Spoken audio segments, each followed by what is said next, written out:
is more MMA is more like amateur wrestling where you have to cut, or boxing where you have to cut weight.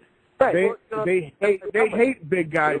They hate big guys in MMA. Whereas pro wrestling, they want you to be as big as you possibly could be. You know, UFC 1, UFC 2, and back then going up through, they didn't have the weight classes. And I thought it was far more interesting. They didn't have the rounds. Oh. They had the turn. You know my right? Yeah. Talk about this. Yeah. Well, I definitely preferred the no weight limit thing. But that's what in Japan it's great because they have the open weight, and in fact, right now they're having the Super Hulk tournament, which I fucking love the Super Hulk tournament, and in fact, let me just give you this little bit of news while we're talking about these big giant super heavyweights, which Manoa is not. Manoa Man, who everyone from the Pride fans and all the Japanese professional wrestling fans know who Manoa Man is. He's getting ready to take on Hongman Choi, the over 7-footer that Fedor put away. But he's a K1 kickboxer, and Fedor's gonna beat everybody, But he's over 7 feet tall. He's 300 plus pounds, and Manoa Man 195-pounder. If he was in America,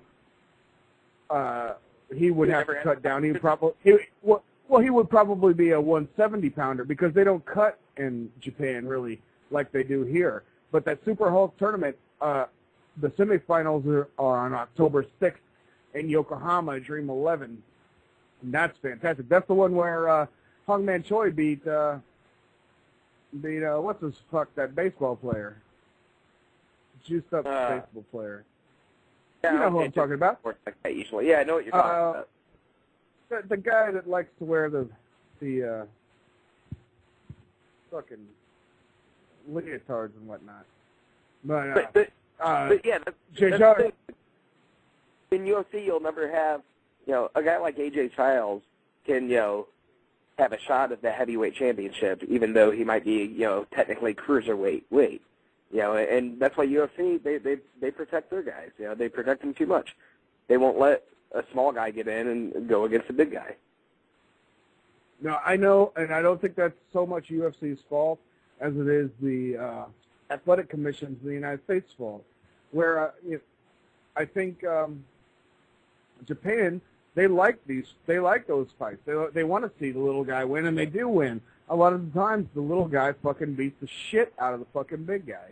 Almost every time. Yeah, I mean, you could look at something like the original David versus Goliath UFC, and the fucking guy, Don Fry, fucking won it. I mean, he's not a tiny guy by any means. I mean, he's a legit heavyweight, but he was fighting big, huge, gigantic freak show type guys, and he fucking won. Of course he would win, because the perfect fighting weight, the guy that's going to win every fucking fight is probably going to be around 220, 225. All the fucking time, unless they are a freak like Brock Lesnar. But like in boxing, most of the time the guy's going to weigh around 220, 225, 230, in that fucking range. And that guy could probably beat every fucking buddy. Fedor is around... 1997 like, Taz?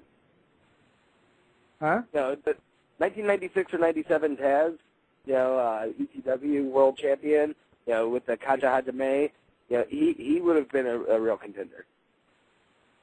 Yeah, oh, definitely. And he would have been, to me, he would have been, if UFC would have been a monetarily viable option at the time, he would have been a 205-pounder, and he would have ran through that division in 97. Easy. Yeah, he was a bulldog, and he's got the judo, he's got the pro wrestling, the Greco-Roman. He was good at the throws, from his judo background. He's one of the most well-rounded fighters of that era. Right, and you saw him beat the shit out of Paul Varlins, who was a super heavyweight. Yeah, and he tapped him out.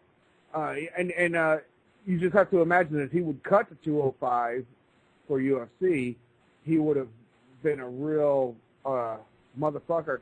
He's got that low Cro-Magnon fucking center of gravity where his throws are just brutal and devastating. Oh, perfect balance, and he really lived up to his name, the human suplex machine. Somebody like Sabu is a little too unorthodox. Pro wrestling fits him perfect. In a mixed martial arts thing, you don't necessarily want to leave your feet that often and take that many chances. In wrestling, a lot of the guys are kind of hacks that they don't know how to pluck you out of the air and snap your neck. Taz is the guy that's going to do that.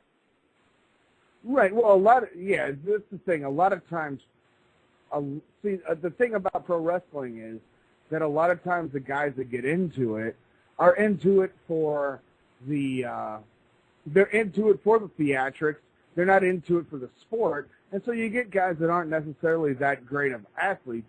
So Sabu can pull off a triple fucking moonsault on a fucking guy that's not a very good athlete. But if he gets in there against a guy that the weight that he would be in UFC, probably Rich Franklin's not going to let him get off his feet. Sabu would not do well in MMA.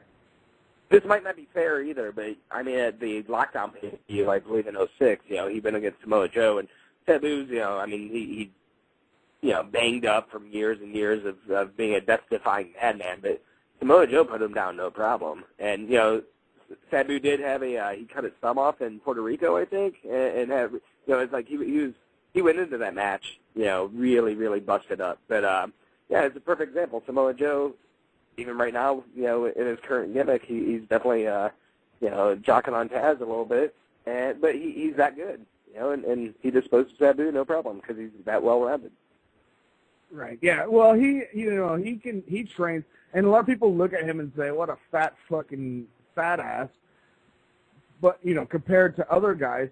But that's the thing about pro wrestling, again, is that it's a lot more look, it's a lot more show than it is go. And people need to realize that when they're comparing MMA and wrestling.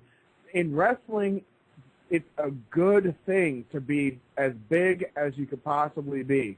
In MMA, it's opposite of that. You want to have as much cardio as possible, and because there's a lot more. The guys are so much better of athletes, and it's not so much show as it is go in MMA. And in wrestling, these guys get so fucking humongous. I mean, they're just so big. Their cardio is shit. A guy like Kevin Nash walking down to the ring might pull a muscle. I mean, like it's not practical muscle. It's all for the show. A guy like Samoa Joe might look like shit, but he has the cardio. Usually, 2 years ago, he had the cardio. He was ready to go then. I think he's been a little spoiled lately. Yeah, he hasn't been as good lately. Definitely, I'll agree with you on that. But people look at him and say he's a fat fuck. And even when were those great matches? Like 95, 96? Were those really great matches with him and AJ and Christopher Daniels? 05. Yeah.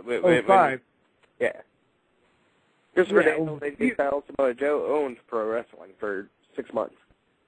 Right, but even then, he didn't look like an athlete really. But people don't understand genetics a lot of times, and they don't understand that Islander type guys are just big guys, and they carry a little bit of extra body fat compared to. Great.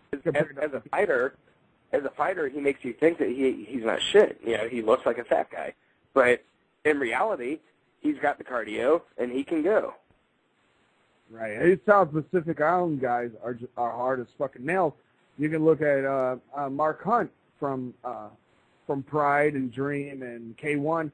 People overlook him all the time, but he's just hard as fucking nails. He doesn't look like he's hard as nails, maybe.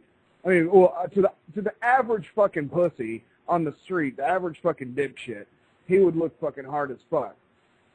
But, even being fat. But what sports fans would look at, maybe before they would see Mark Hunt fight, they would say, come on, man, this guy's a fat fuck. But he's a South Pacific Islander. He's just built that way. That's just the way it is. Well, even like Tank Abbott, who found a little bit of success